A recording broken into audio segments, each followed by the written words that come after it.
दंड पर चीता मृगशुंड पर भूषण में तुंड पर जैसे मृगराज है। नमस्कार. आज आपण एका महत्त्वाच्या विषयावर बोलणार आहोत. शिवजन्मपूर्व महाराष्ट्र. म्हणजे शिवाजी महाराज जन्माला येण्याआधी आपल्या महाराष्ट्राची परिस्थिती नेमकी कशी होती.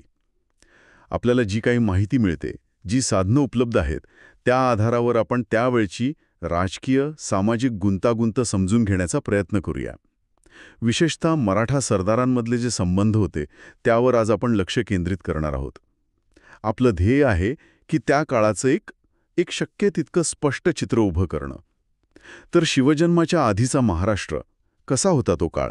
आपल्याला मिळालेल्या नोंदी बघितल्या की असं दिसतं की सगळीकडे बऱ्यापैकी अस्थिरता आणि निराशेचं वातावरण पसरलेलं होतं.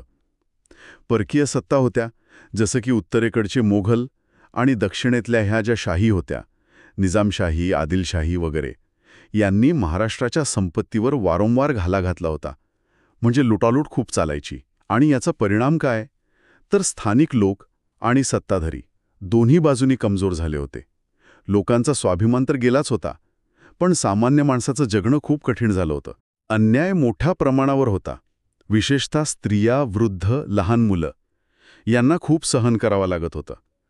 त्यावेळी महाराष्ट्रावर मुख्यत्वे करून अहमदनगरची निजामशाही होती, विजापूरची आदिलशाही होती, गोळवडकोंड्याची कुतुबशाही होती आणि उत्तरेला मोगलांचा प्रभाव वाढतच चालला होता.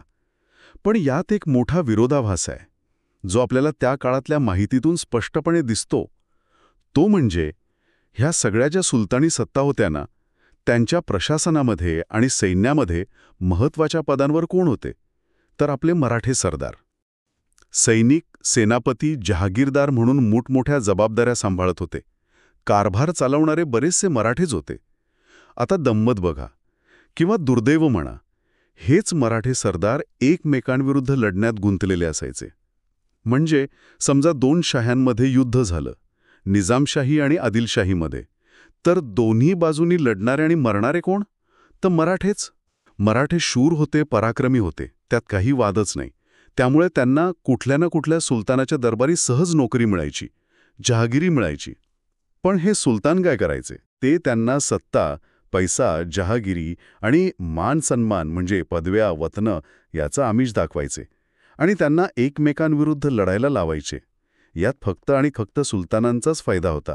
आपल्याच लोकांचं नुकसान होतंय, आपण आपापसात लढून आपलीच ताकद कमी करतोय, हे त्यांच्या लक्षातच येत नव्हतं. किंवा येऊनही काही उपयोग नव्हता म्हणा. एक प्रकारची नोकरशाही